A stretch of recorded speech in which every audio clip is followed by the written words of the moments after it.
Welcome to Crime Over Wine Weekly. It's Sunday, February 25th. I'm Liam Collins. Here are your crime headlines. Gabby Petito and Brian Laundrie's parents reached an agreement in their civil lawsuit this week, avoiding a trial. The terms of the settlement are confidential, and Gabby's parents said it was to, quote, avoid further legal expenses and prolonged personal conflict. The lawsuit claimed that Brian's parents acted with malice or great indifference of rights when they didn't come forward during the searches for Gabby and Brian in 2021. A person of interest is in custody over the murder of a nursing student in Athens, Georgia, who went missing during a run. Police would not say that person may be connected to the murder. 22-year-old Laken Riley went missing Thursday morning and her body was found later that afternoon. Police have not revealed her cause of death. Lori Vallow Daybell appeared in court smiling Wednesday morning and asked for the judge's permission to not appear at her next hearing. She is facing 2 counts of conspiracy to commit murder for allegedly trying to kill her ex-husband and trying to kill the former husband of her niece. She is already serving a life sentence in Idaho for the murders of her children. Chad Daybell also appeared in court in Idaho this week for his murder charge. And this week on Crime Over Wine Weekly, deputies discover a pregnant teenager's body in a ditch. What we know so far about Malaysia Haag's final days. Plus, justice for Harmony. A jury finds Adam Montgomery guilty in the murder of his 5-year-old daughter. Coming up, what happens next in the pursuit of justice for the little girl. But first, we have wine to drink and things to celebrate this week. Y'all, it is Heather Holley's birthday. Happy birthday, Heather. So glad you're with us. Thank you. Yay. And we're also joined this week by Michelle Heron, of course, as always. Michelle, hello. Hey, happy birthday, Heather. Thank you. Woohoo. Okay, well, we have so many things to celebrate. Let's do some wine to celebrate Heather's big day. So this week we are drinking King Stag Chardonnay. The majestic, cool climate Chardonnay exudes a complex aroma of white peach, orange blossom, and a touch of French oak, setting a backdrop for crisp acidity and an agile finish. Agile finish. Want to know exactly what that means. And so I am just not going to waste a single extra second. I'm going to find out. Cheers to y'all. Cheers. Okay, it's very dark. It's a dark Chardonnay. It's oaky too. Interesting. Okay. I wouldn't feel call like that agile. There's a lot of flavor on the front end and then not a lot on the back end, which usually with a Chardonnay, it's opposite. There's a lot of that oaky aftertaste. So it's good. Yeah, no, it's good. It's very buttery. It's smooth. It's a smooth Chardonnay for sure. A cool climate. I can definitely see. I can see where they're going with that. I get white peach. Let me see. Yeah, a bit of white peach. Not as orange blossom. Yeah, for sure. I'm getting citrus flavors in there, and oaky all around for sure. Mm-hmm. I think I'm liking it. Dare we ask Heather what she thinks after last week? Probably shouldn't. Oh gosh. I appreciate that. What? Heather has very specific tastes. I'm not mad at you about it. You have very specific tastes of wine. And I frankly knew, listen, as long as I'm in charge of picking out the wine, Heather is going to have a really difficult time on this podcast.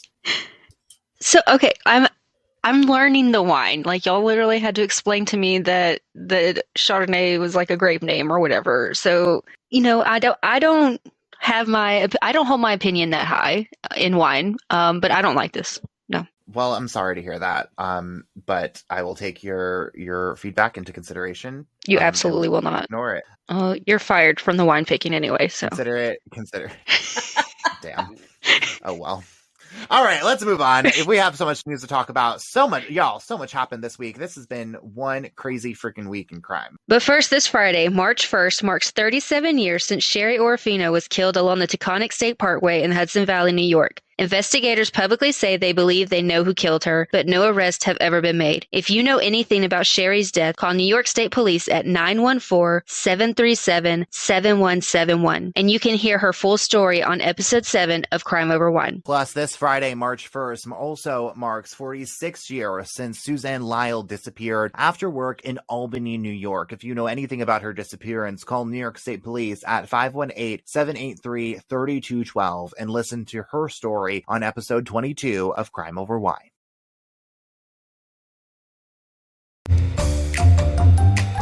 Crime Over Wine is sponsored by BetterHelp. As someone who's used therapy for years, I know that finding a therapist can sometimes be a stress on its own, juggling your full-time job, your family, your friends, your podcast, and trying to find the right therapist on top of that can almost feel impossible. That's where BetterHelp comes in.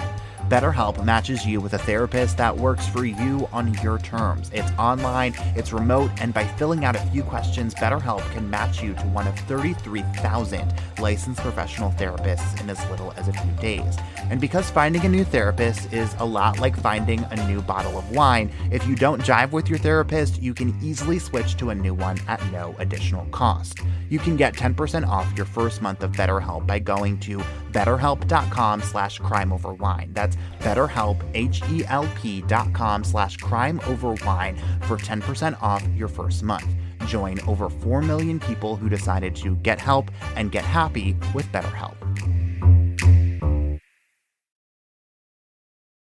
Investigators in Barnwell, South Carolina are looking for answers in the death of a teenage girl who was just days away from giving birth. Malaysia Hogg was a 17-year-old high school student planning on becoming a nurse, and she was scheduled to be induced on February 14th. However, she never made it to that appointment. Malaysia's aunt tells WRDW she knew something was wrong when the teen didn't come over on the 13th. That was the plan they made so she could take Malaysia to the doctor the next day to give birth. She says the young girl was excited to become a mother after losing her own mother in recent years.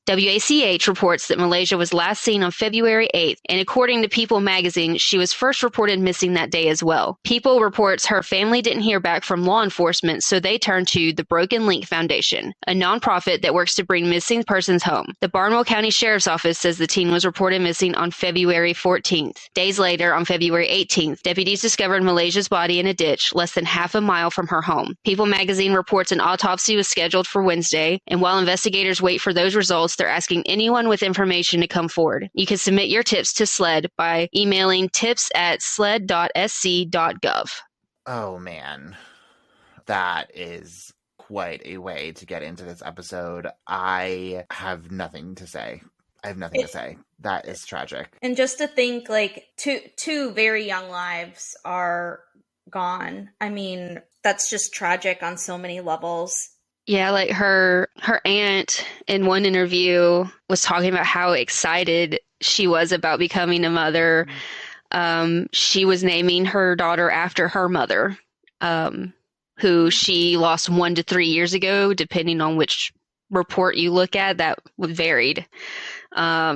She was really excited to be a mom, and they already had the nickname Tink Tink for the little baby, and the whole family was excited about it, and now they're planning 2 funerals instead of celebrating the new addition to their family. And I also have to say, like I've never heard of the Broken Link Foundation.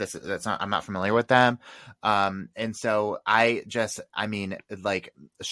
we just for a moment take a shout out for those nonprofits that, just do the fucking best work, that, the important work, like the national, this foundation, the National Center for Missing and Exploited Children, the Black and Missing Foundation. Like, I could go on and on and on and on and on. So many organizations that, have dedicated their lives and like their mission of their organization to like finding this. And a lot of times they make the difference. It seems like they did in this case. And so props to these guys, whoever they are and wherever they do. I'm going to have to look into them. I'm going to follow their work, but props to them for sticking with it and pushing the needle on something here.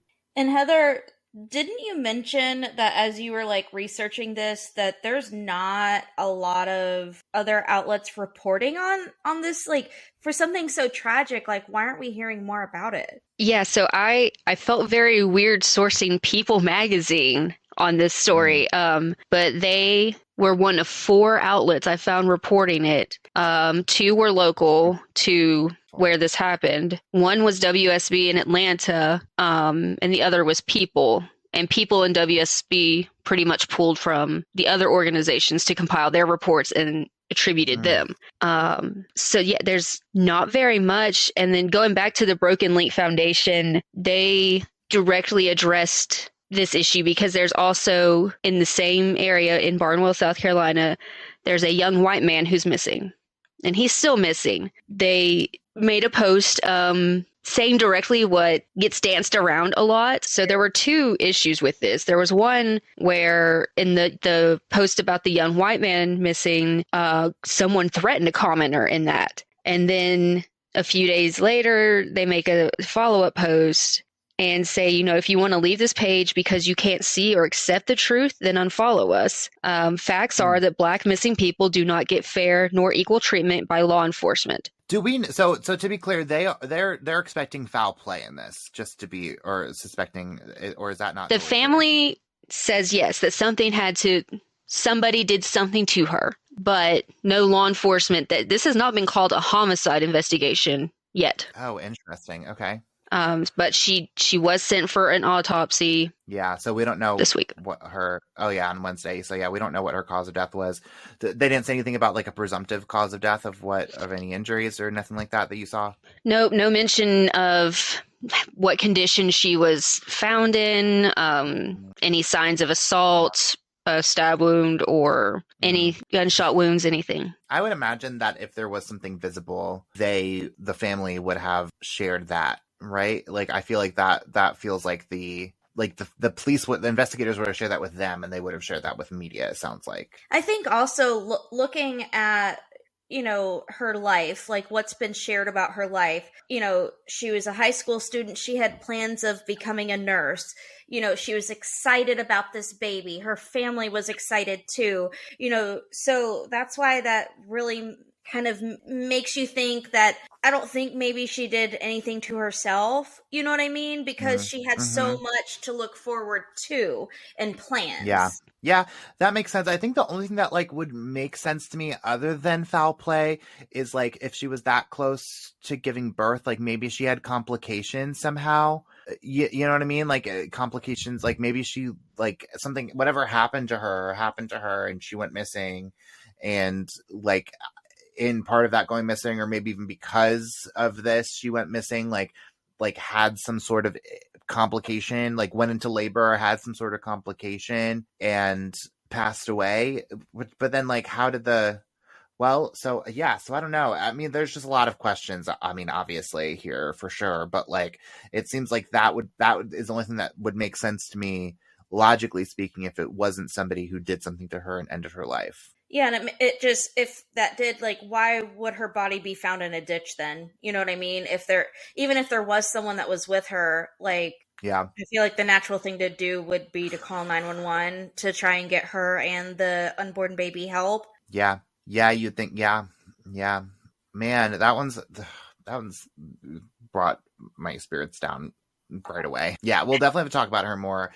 I will say, like, SLED doesn't really get involved in situations that aren't suspicious.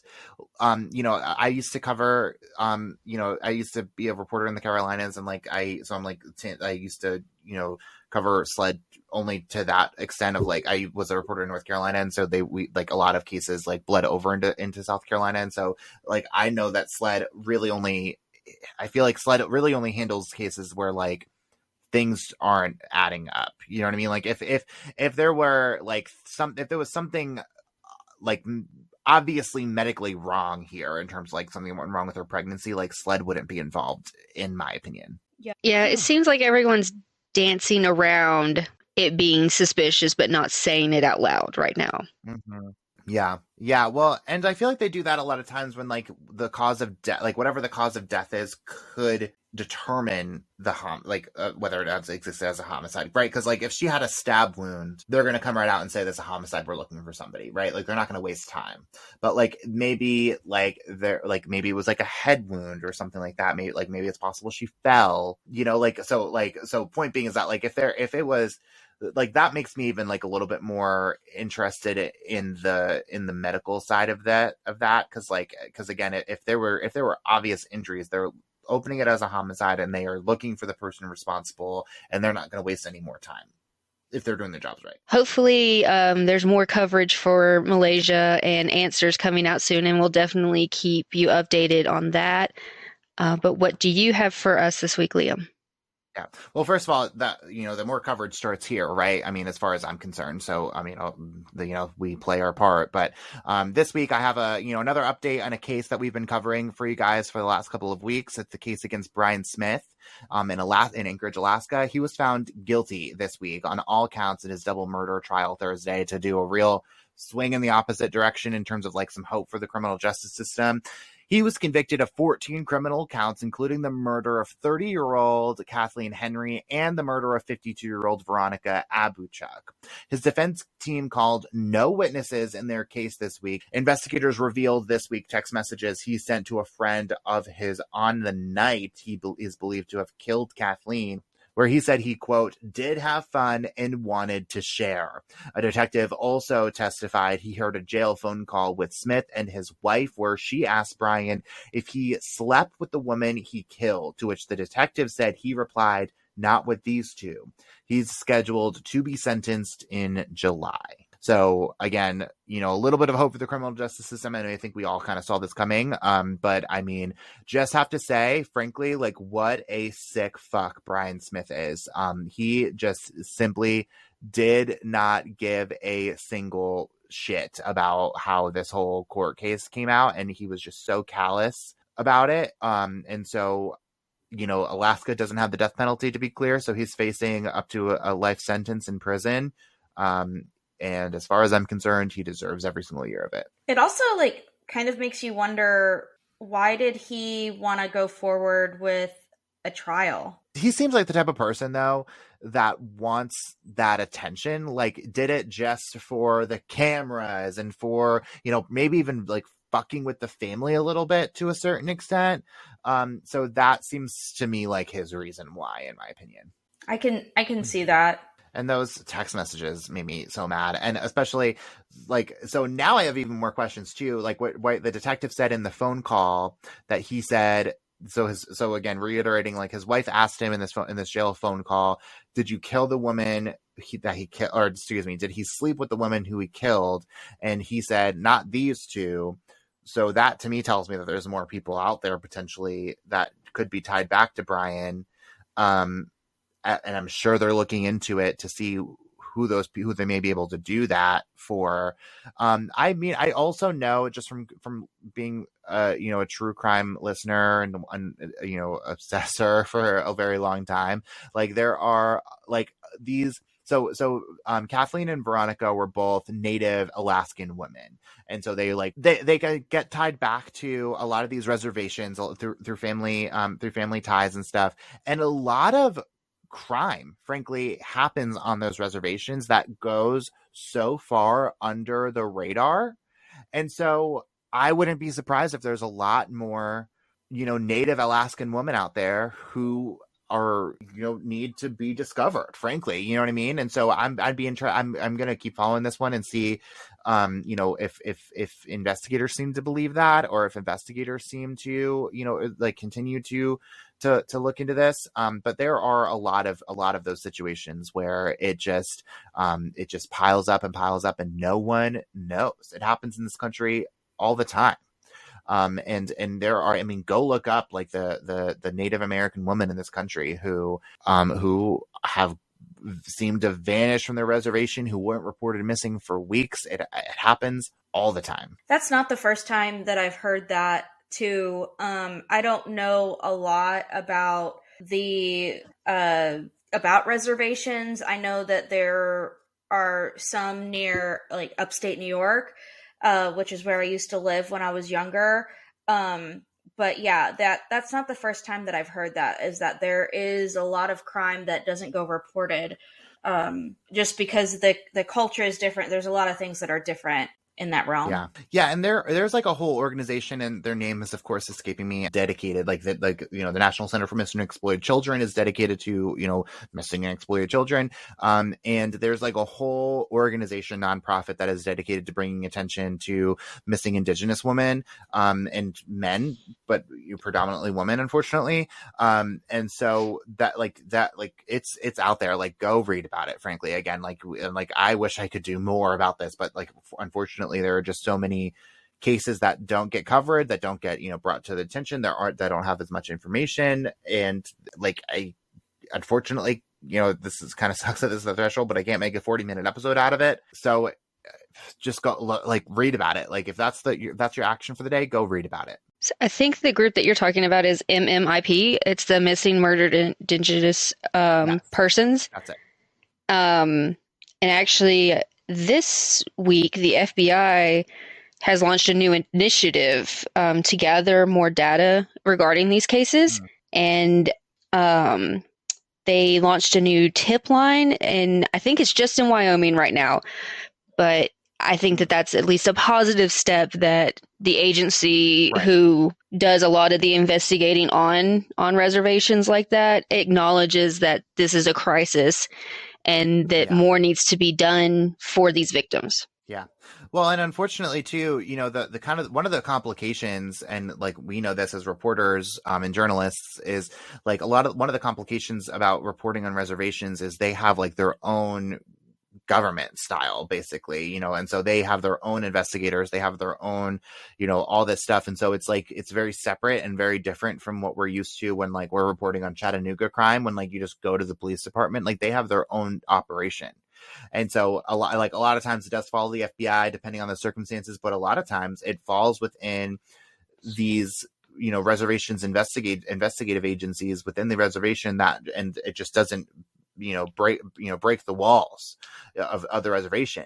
And frankly, a lot of times, and this is maybe the conspiracy theory part coming out of me a good bit, but a lot of times the people who are in charge of investigating those agencies are in charge of those have deep ties to the community, and oftentimes have deep ties to people who are considered suspects and persons of interest, and criminal and arrestees and all that stuff.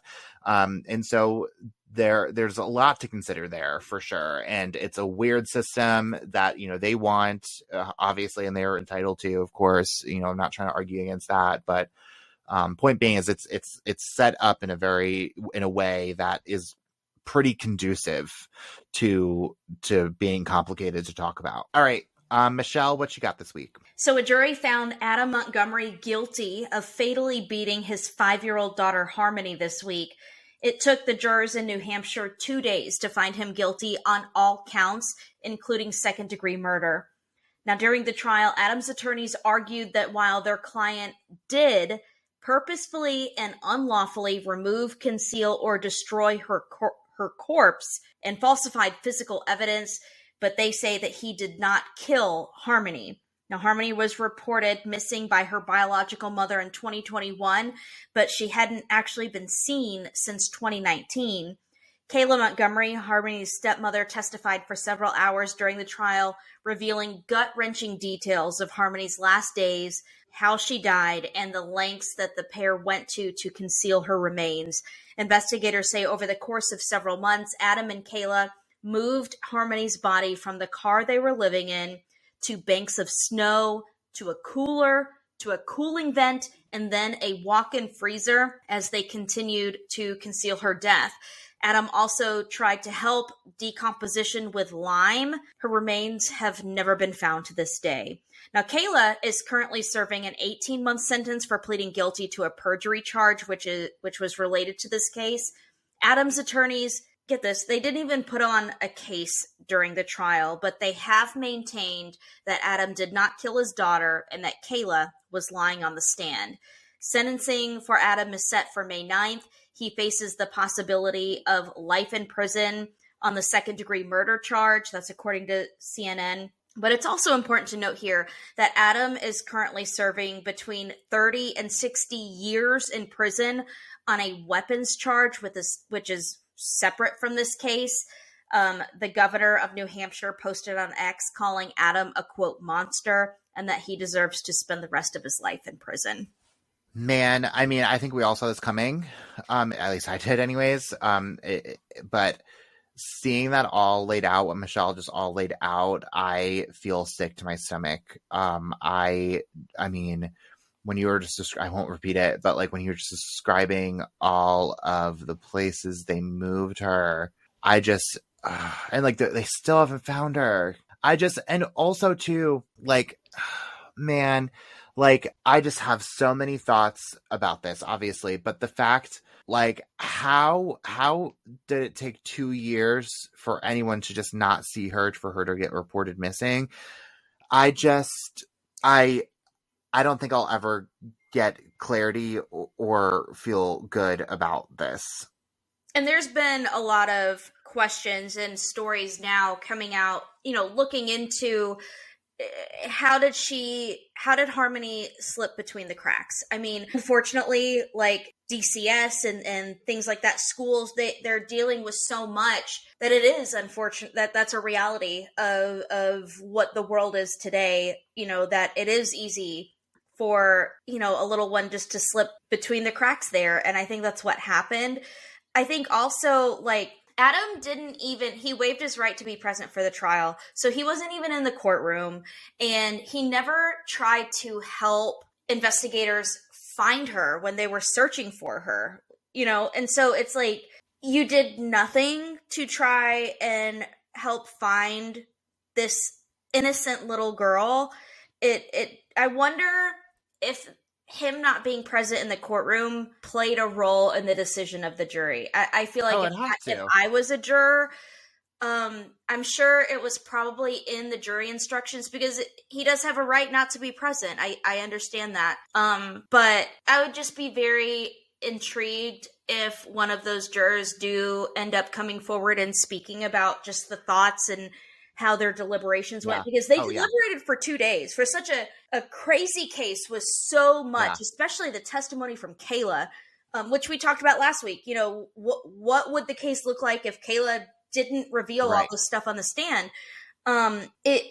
I really would love to get a peek into what those deliberations were like and what the jurors were thinking. Yeah. Well, and we talked about this before in Crime Over Wine, but just because like juries are instructed, like, don't take this into consideration when you're deliberating, doesn't mean that doesn't play a part in it, right? Like, we talked about it. I think we talked about it. I don't remember what context we talked about it in a couple weeks ago, but like how, like, the judge will excuse a juror if a lawyer is starting to present evidence that like wasn't presented or wasn't permitted, in court. And so like a good, skeezy lawyer, but like a good lawyer will will present that evidence, like knowing that it's going to get thrown out and knowing that the jury is going to, be instructed not to listen to it.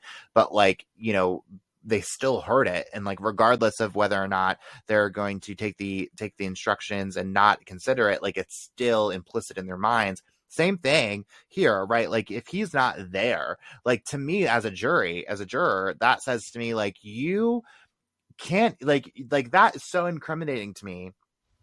Like, honestly, because it's like, you can't even like stomach the idea of like coming and defending yourself and like doing it and like in being active and like, if you knew that you were really wrongly accused here, you would show up and scream at the top of your lungs that you would never kill your daughter.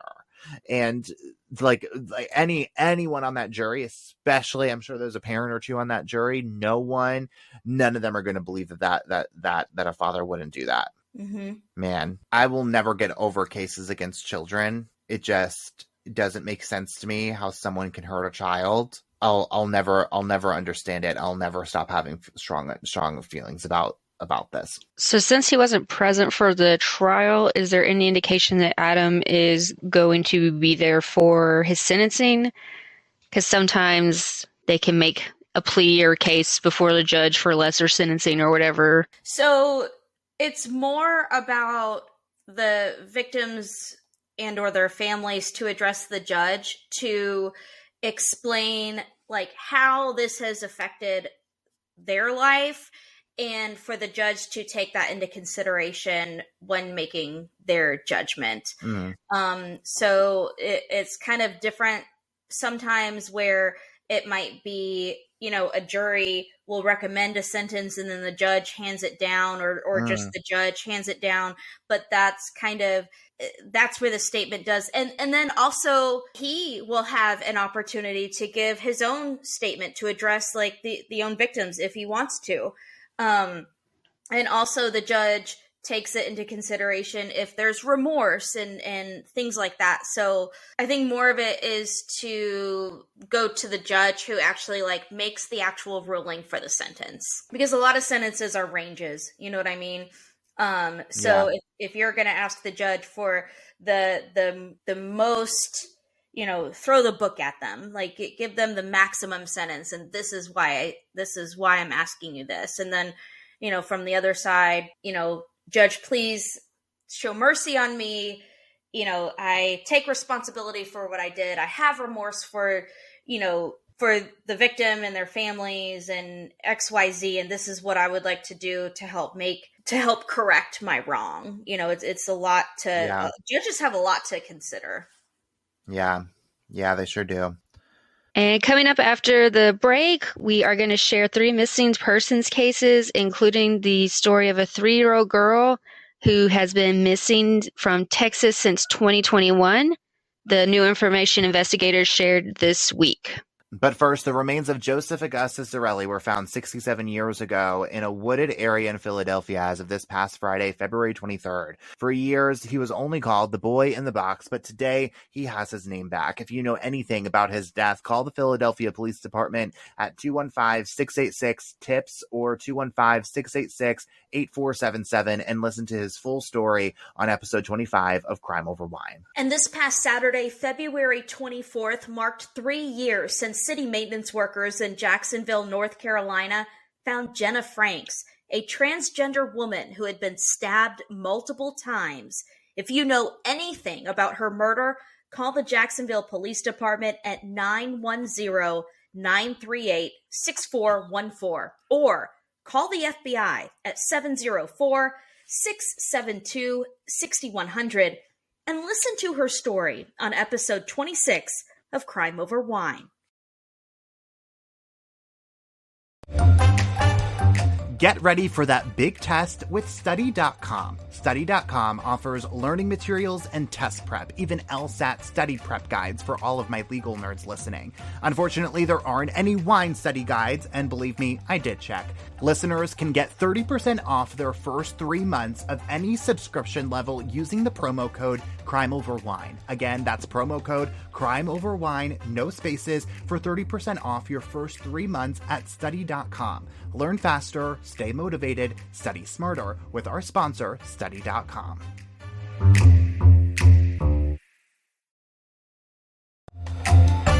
Crime Over Wine is proud to support Emancipet.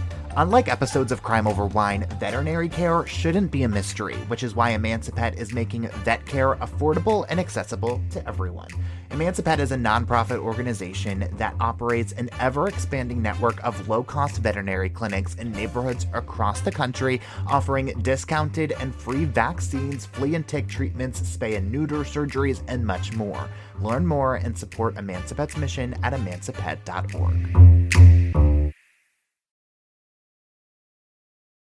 All right, so this week I am telling you the story of Lena Keel, a 3-year-old girl who is also an Afghan refugee and went missing near San Antonio, Texas in December of 2021. This week, investigators shared a 2-day search of a greenway near her home turned up absolutely nothing. Investigators say the search was sparked after they received a new tip last week. They could not share the nature of the tip to protect the safety of the tipster. Lena was last seen on the playground at her apartment complex. This week, family members told KSAT.com that they want a new investigator and more transparency into the case. If you know anything about Lena's disappearance, call the San Antonio Police Department at 210-207-2313. Kudos to the person who is speaking up, and right. I'm glad that police are not sharing more information to protect the person, because that's right. The number one reason why so many people don't share, because they're afraid of what might happen to them. But the fact that someone was brave enough to share something so that can help bring this little girl home and figure out what happened to her, kudos to that person. Yeah. And I also have to say too that the the last time they had a search for this was like pretty soon after that Lena went missing. And so it's been 2 years of pretty much nothing. And so, the kudos frankly to the person who came forward as well, for coming forward, because a lot of people again, stay silent, after it's been out of the headlines and there's not a whole lot of pressure on it. They just kind of fade into the background, and this person was not interested in doing that anymore anyways. But then looking at the family side where they're asking for more transparency, I'm kind of curious about what they feel investigators are withholding, because they're even requesting a new one. Do we know why? No, not specifically. I mean, I have to imagine, like, a lot of times in these investigations, specifically with children, right? Like, they won't share a lot of information even with the family, because they just don't know who among, like, a lot of, like, frankly, a 3-year-old little girl, there's not a whole lot of people who that 3-year-old little girl knew. And so, like, the odds of it being a family member is pretty freaking high. I don't know the statistics offhand, but it's something like 90+% of abductions from 3-year-old little girl for children are by a family member or someone who that child knew. And so point being is that, like, I hear this all the time where, like, the family is upset that the police aren't telling them more. And the reality of the situation is, maybe it can be frustrating as a family member when you didn't do anything wrong and that you're totally innocent in all of this. But you have to imagine from an investigative standpoint that, like, you just don't know for sure, specifically when there's so much unknown about this case. You have to protect all the information that you're able to. And it sucks that it also has to be from family members, but that's just unfortunately how the game works. Game, probably not the best word. That's unfortunately how this works. And so again, I don't blame the family for wanting, for wanting transparency, for wanting more information, for pushing, and for trying to hold somebody accountable. But I also have to imagine how difficult it is to kind of differentiate between an innocent and a guilty person, or a potentially guilty person, when you're an investigator, when you're talking about a 3-year-old child. I wonder also if the family might feel like her refugee status might, like, play a part in whether or not this is getting the attention that it deserves. You know what I mean? And maybe that's also why the family is like, we're calling on more, Yeah. And I also have to say too, like, because almost every report that I saw about Lena mentioned the fact that she was an Afghan refugee child.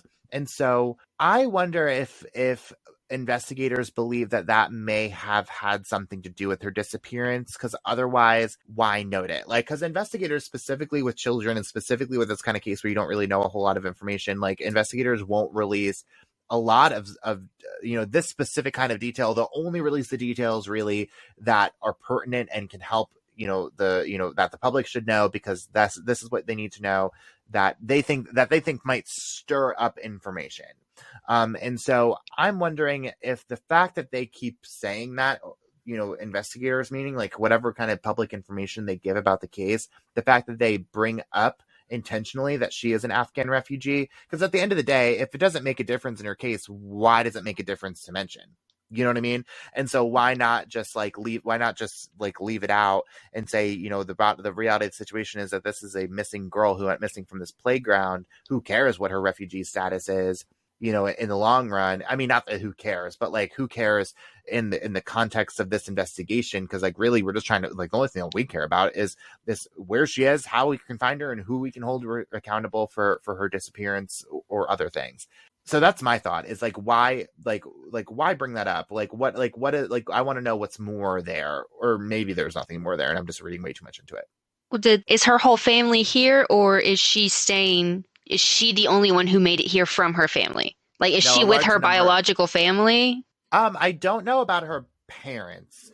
I know at least one of her parents are here, because I read about family, about, parental figures, giving information, and that was part of the KSAT.com report, where they demanded more transparency into the case. That was that part of it. And so I don't know about the full family. I don't know how many people made it over here, but like it's definitely more than just her. Because that's the only thing I could think of, is if she, as a refugee child, was separated from her parents and being cared for by like I don't know if they're still called foster families in that situation, but maybe that's why they would feel a need to emphasize that, of like, yes, these people who do not look like her who was taking care of her, but she is a refugee, like, or if somehow that ties into, did somebody try to take her back to her country? It's possible, and that's kind of what I was trying to get at there with if is that relevant? Like, is that is probably why that would be relevant. I also have to know a couple things that I didn't say before. Tuesday would have been her 6th birthday. This past Tuesday. And so there's that much. And I also have to clarify, because I just looked it up, and just to get clarity on Heather's question. And she did live here with both of her biological parents. And by here, I mean San Antonio, Texas. And I'm glad that you clarified that, because as what Heather was touching on, especially during that time, when you think of 2021, I remember there was several headlines of children being, ripped apart from their families, and just the journeys that they were having to go through coming into a new country and things like that. So I can see how that could come into play, but I'm glad that we're able to clarify that doesn't seem like what the situation is for her. Yeah. And I mean, it still feels like it could be relevant, or contributing, even with that in mind. But yeah, thanks for clarifying that, Heather. All right, Michelle, what you got? So it has been almost 20 years since Jennifer and Adriana Wicks have been seen or heard from out of Middle Tennessee. The 21-year-old mother and her 2-year-old daughter disappeared on March 24th, 2004. They were last seen at a gas station in Cross Plains, Tennessee. This is kind of near Springfield, which is just outside of Nashville. Jennifer's boyfriend at the time, Joey Benton, told police that he dropped them off at a gas station and watched them leave in a white car. The next day, Benton said Jennifer came to his house in the same white car without Adriana. Police have never been able to confirm his story. Benton remains a person of interest, and the case is considered a homicide, which is very interesting here. But there hasn't been much movement on the case in the last 20 years, until last year, when a new detective was brought in to give the case a fresh set of eyes. And now Jennifer's younger sister, she's teamed up with an artist, and they're working on creating a mural to honor the young mother and daughter. She is currently trying to raise between $5,000 and $8,000 to help fund the project, and she wants to unveil it in either April or July. We have how you can donate to this project in the show notes, but I will say the TBI is involved in this case. They're offering a $25,000 reward for information in this case. So if you know anything that happened to Jennifer or Adriana Wicks, call 1-800-TBI-FIND. So, okay, so this white car, what, like, do they know who that person was in? Like, why were they getting into this white car? Yeah, and it makes me wonder if boyfriend was sharing that just to kind of maybe to get the attention off of him. You know what I mean? Because think about it. If you're the last person that has seen, these people, this mother and daughter, I could kind of see someone coming up with a story to like get the attention off of them and be like, they got in a car, Sure. I guess I would be like curious to know though, like what his excuse, like his full excuse is for who was in that car, who was driving, et cetera, et cetera, et cetera. Mm-hmm. And the fact that they're considering this a homicide case, they're investigating it as a homicide, even though there's no body, there's no, granted, yes, we're coming up on 20 years since they've been seen, but it makes you wonder what more information do they have that makes them say, okay, we're investigating this as a homicide, not just a missing persons case. Yeah, it seems odd to me that that based on the information that you laid out, that your mind goes to homicide. That's weird. Something weird about the boyfriend's story for me is the same white car brought her home the next day without her daughter. He didn't think to question that. Like, where's this child that is always with you? Yeah. And like, again, like, so then how, like, you dropped them off at a gas station, but then the car came back to your home? Yeah. But like, you don't know who this person is, but they know where you live. And like, you didn't think to say, hey, thanks for dropping my wife off, but where the hell is my daughter? I will say, I don't know if that was his daughter.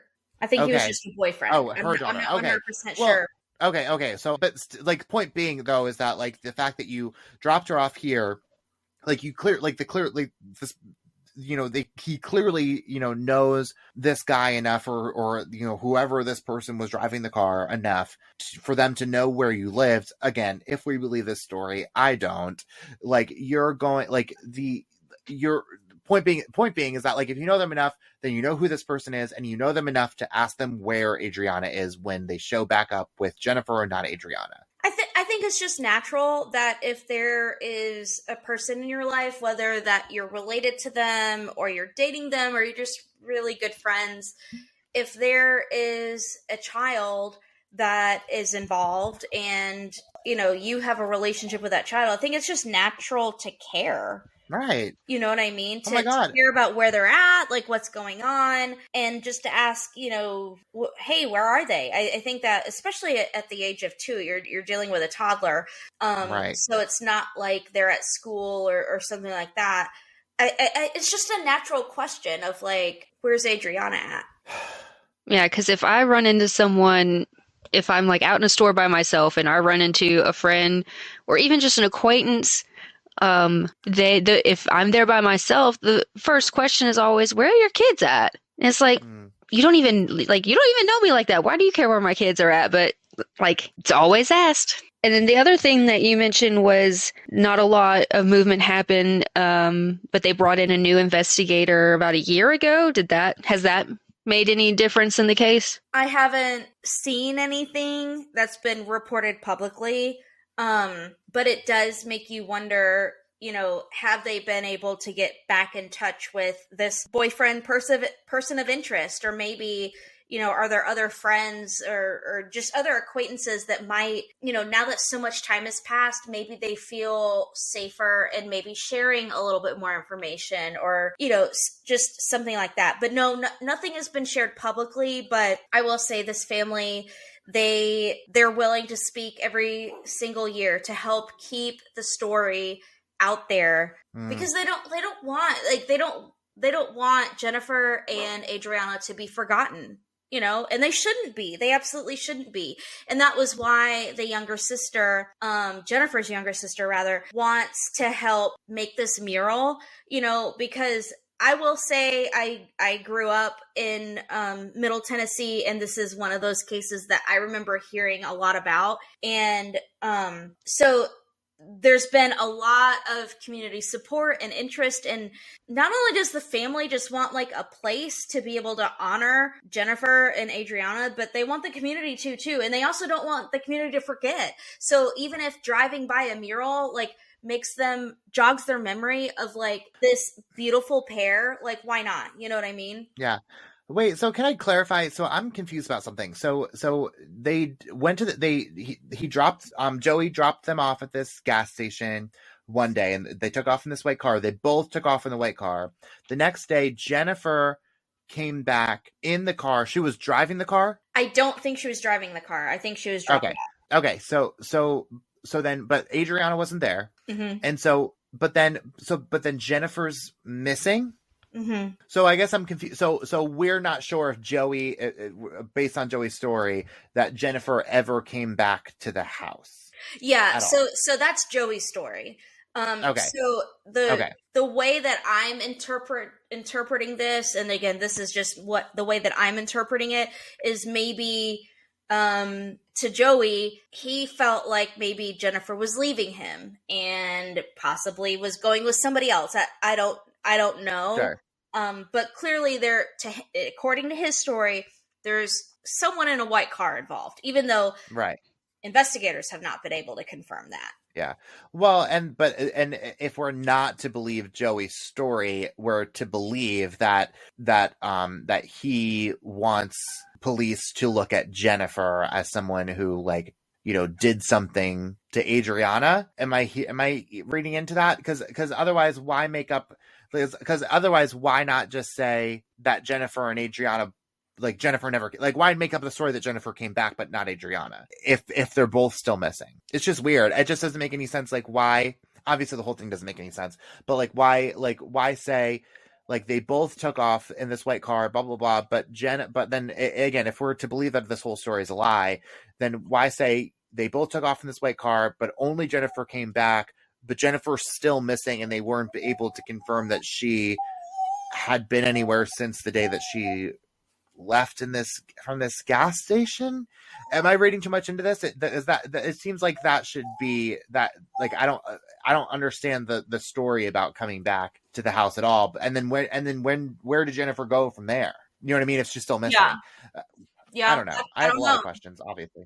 And maybe there are details that they have not released to the public that right, that might explain that a little bit more, that we just don't know. I mean, I'm kind of thinking of maybe like cell phones pinging or something, and maybe that's why he was explaining that. Maybe that's why his story, those sense. details just haven't been shared publicly, so we don't know. I don't know. Sure.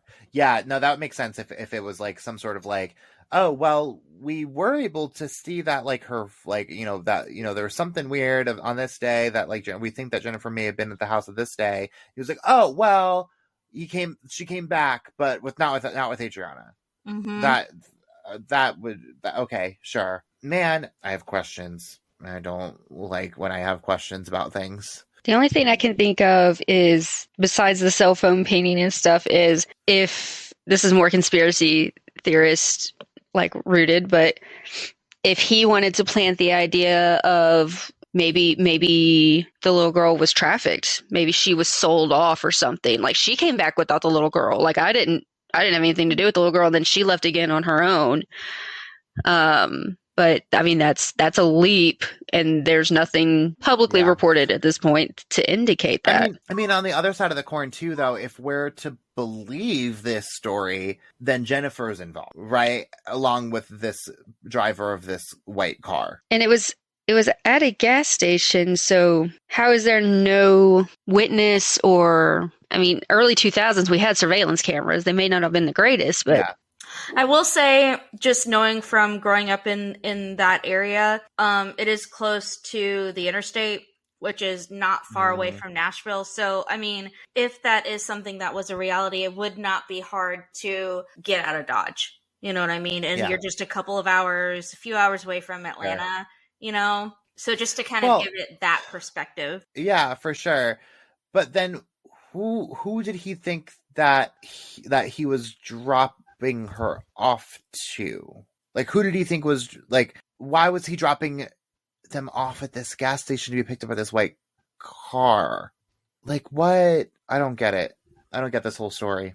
I mean, unless he was just that uninvolved of a person in their lives, there's no way that you just take any of your loved ones and drop them off at a gas station and watch them get in a stranger's car and drive off without any clue of what they're doing, why they're doing it, where they're going, and who it is. Like, this was before Uber, so it wasn't a ride share.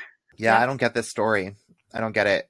This one's strange. So, Heather, you have an interesting case today. So what's going on? So the FBI is now involved in the case of a 12-year-old Florida girl. She's been missing for 8 months. Lori Page was last seen on June 3rd, 2023 at her Tallahassee home. Lori's father says he saw her before leaving for work, but she wasn't there when he returned home. The Facebook group Unsolved reports that Lori has left home in the past but always returned.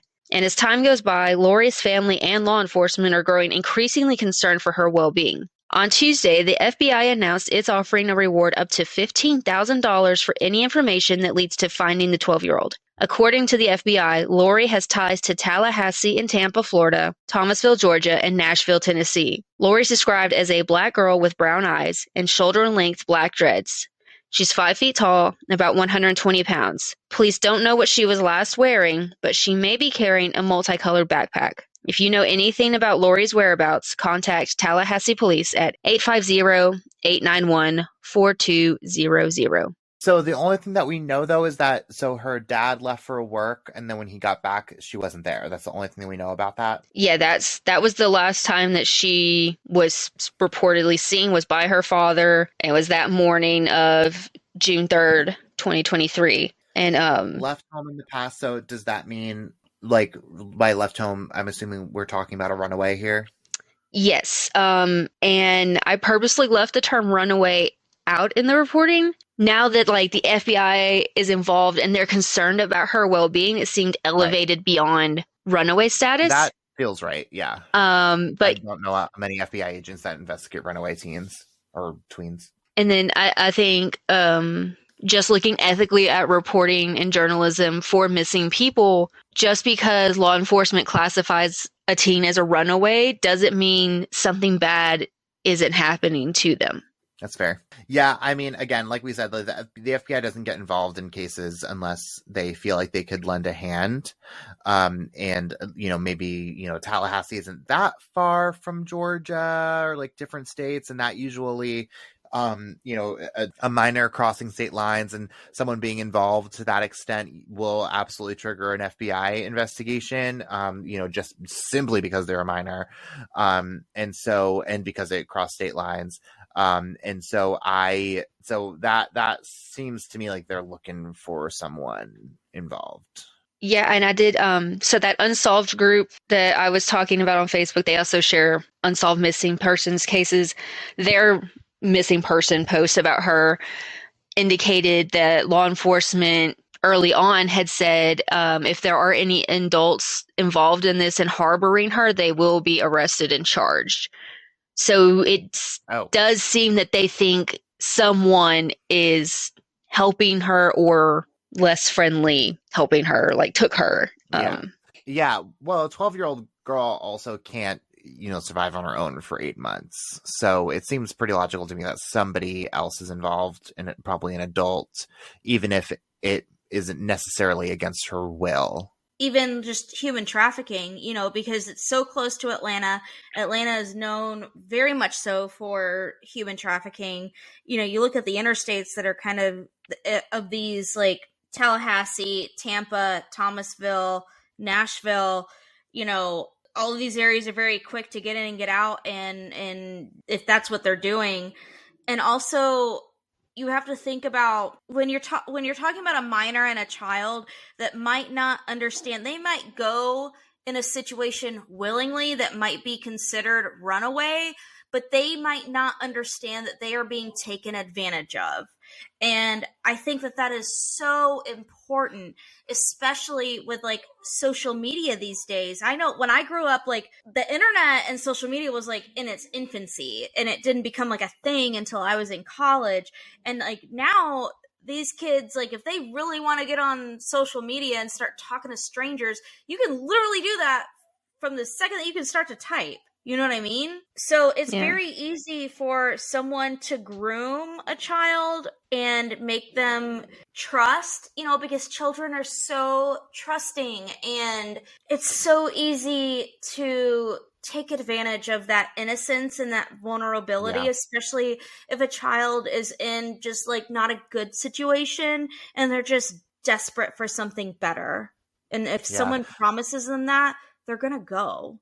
But then how do they find their way back out, Sure. Yeah. And to that point too, like, even if it's them going willingly and like, going off with whoever, and them thinking, if it was a runaway situation of like, I'm running away from home and like, I'm going to go live with this person. And like, even if it's like a very, healthy environment, I hate to even say that, but if it's just like them living with them and nothing else, bad is happening potentially, like they're a minor, and like that automatically makes it not okay. I feel like it should be said that if you're a child or a minor and you're listening to this and you happen to be in a situation that's not good, people that truly want to help you will follow the processes that are in place to help you. So I think yes, if you are someone who is having a troubled time in your life, no matter your age, there are resources out there to help you. And if someone is coming to you and saying that that's the interest they have, but they're asking you to keep secrets or to do things that your family wouldn't approve of, that are illegal, that you know are wrong just morally or ethically, they don't have your best interest at heart. Listen to your intuition and your gut. And I know you want out. You're there because that's a moment of desperation, but you deserve better. And there are people out there who do want to help you. Perfectly said, Heather. But yeah, I mean, well, we talked about a lot of really important things, right? You know, a lot of things. You know, we highlighted cases that didn't get the attention that we thought that you know, it deserved. We talked about cases, you know, that came to resolution and that, you know, that needed to kind of get over that finish line to a certain extent. And you talked about, you know, the case that Heather just brought us, you know, Lori Page, you know, that was a case that, you know, that needs to be kind of, you know, parsed out. And, you know, even though there's kind of some weird things there, we still need to kind of talk about it and still be able to discuss what may or may not be happening here. So I'm glad we did this. I'm glad it got to that place because it tells me that we're doing the good work. And if you're listening and you hear of a case maybe going on in your area that you feel like is not getting the attention that it deserves, we are your people. Email us. You've got Liam at crimeoverwine.com, Heather at crimeoverwine.com, Michelle with 2 L's at crimeoverwine.com. We're all here. And you can also find us on social media. If you message us, we will make sure that the case that you bring up gets the attention that it deserves. Yes. Write us in. Well, thanks so much for listening again, everybody. If you just can't get enough of Crime Over Wine, follow all of us on Facebook, Twitter, and Instagram. We will see you next Sunday for the next episode of Crime Over Wine Weekly, and we will see you this Wine Wednesday for your regularly scheduled episode of Crime Over Wine. Happy birthday, Heather! Happy birthday, Heather! Cheers, bitches! Proud member of the Podnuga Network.